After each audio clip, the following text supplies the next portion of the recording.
Mark and I have been buddies since 1985, and I don't know, probably 10 years ago, I had some crazy idea that instead of opening a sushi restaurant, we should become producers. So at the time, we were roommates at my house, and we set up shop in the garage, and said, well, hey, now we're producers, now what do we do? So we started reading Variety every day, and I grew up out here, and I knew a lot of people, and I dated an agent. And so I started calling agents saying, hey, send us some scripts, we're ready to make a movie. And they said, well, do you have a deal? No. Have you ever made a movie? No. Well, why should I send you a script? And I said, oh, because we're buddies. So Mark and I are sitting in the garage now with our phone and our fax and our computer, just reading Variety and reading scripts, looking at each other.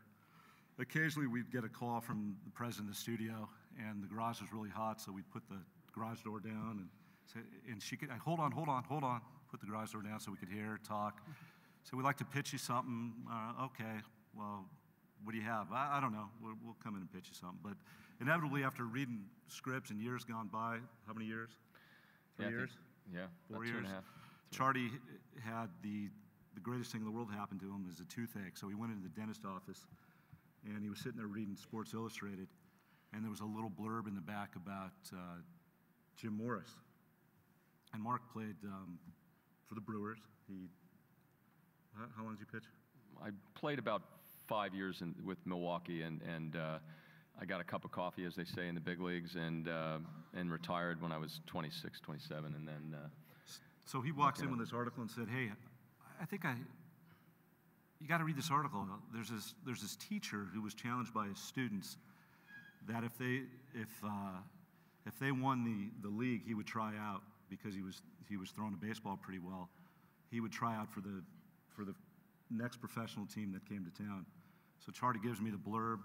I said, yeah, that's a good idea. He says, I think I played with this guy. So Mark started calling Durham, was it? Yeah, he was in AAA with Durham playing, and we were trying to get him on the phone, and then we were told by the front office that he had just gotten an agent. It happened to be in California. We got on the phone with the agent, set up a meeting, went in, had a great discussion with him, and he had obviously checked with Jim Morris. And he said, hey, obviously he remembers you. At this whole time when it was going on, he was still in AAA, and no one knew about the story. It just kind of had gotten some small mention in some publications. And then we came in at the time, I think Todd Garner and Nina Jacobson were here at Disney.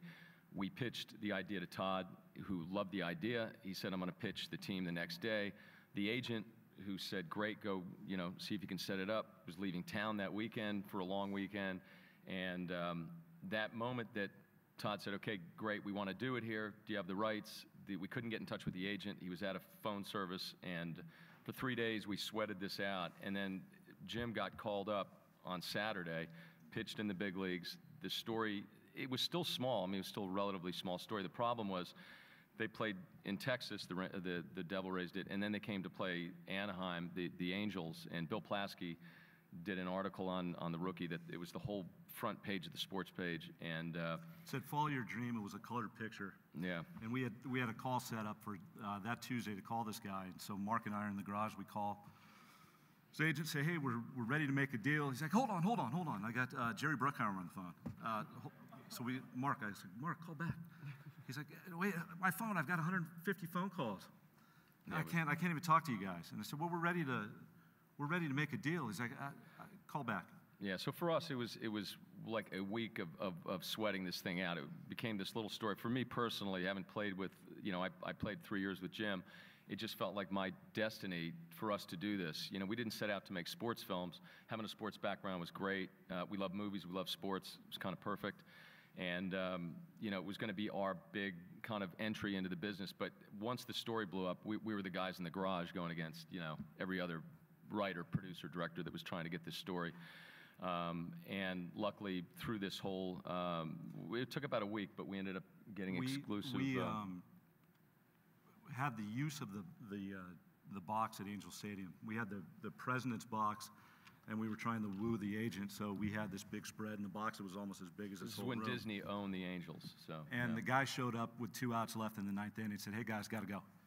So Yeah. that We had didn't work this for us. whole Then- big, huge suite with food and everything, and we could see him down there talking with a bunch of people because he was getting pulled in 20 different directions. And I think it was on a Thursday.